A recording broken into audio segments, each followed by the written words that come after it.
తరిగి పెట్టుకున్న క్యాప్సికమ్స్ తర్వాతకి అన్నీ రెడీ చేసుకున్నాను. తిరుమాత వేస్తాను. అంతే డైరెక్ట్గా తిరుమాతలు పెట్టి బియ్యం ఉడికిపోతుంది.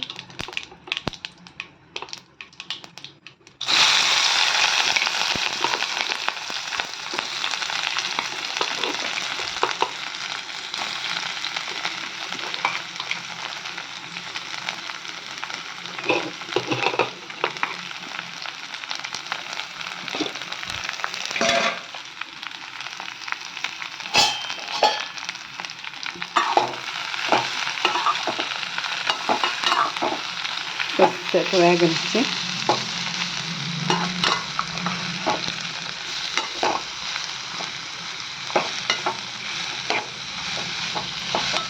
ఇదే కారంగా ఏం కారం లేదు.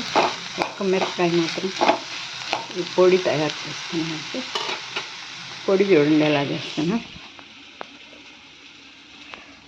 ఉద్దిపప్పు, తెల్లగడ్డలు, 4 పల్లీలు, మిరపకాయలు కూడా ఇది ఎక్కువ తినేస్తాను.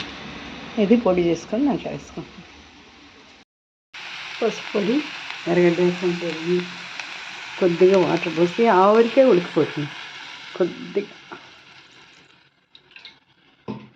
ఇంకా ఆవిరికే రెడీ అయిపోతుంది.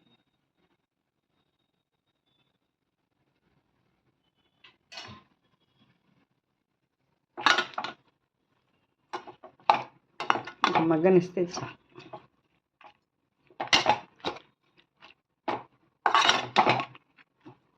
ఇది మగ్గేటప్పుడు మనం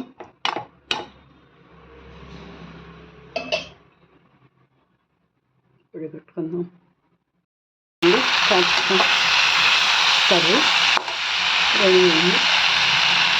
ఇప్పుడు ఉద్దిపప్పు, 4 శనగకాయ పప్పులు, తెల్లగడ్డ, ఎండుమిరపకాయ ఒకటి వేసి పెంచి పెట్టుకున్న పొడి దీంట్లో వేస్తాను. సూపర్గా ఉంటుంది.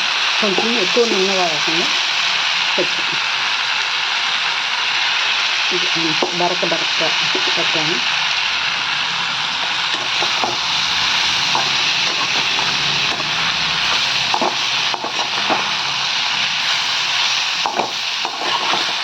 అన్నం కూడా రెడీ అవుతుంది. అన్నం వేసుకొని తింటే సూపర్గా ఉంటుంది. ఈరోజు సంకటహార చతుర్థి కాబట్టి పూజ ఉంది. ఇంకా పూజ అయింది.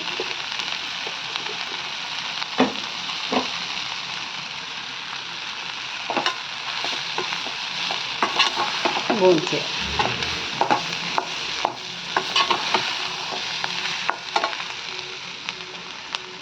సూపర్గా ఉంది. మీరు కూడా కావాలంటే ఇలా చేసుకోండి. సూపర్గా ఉంటుంది.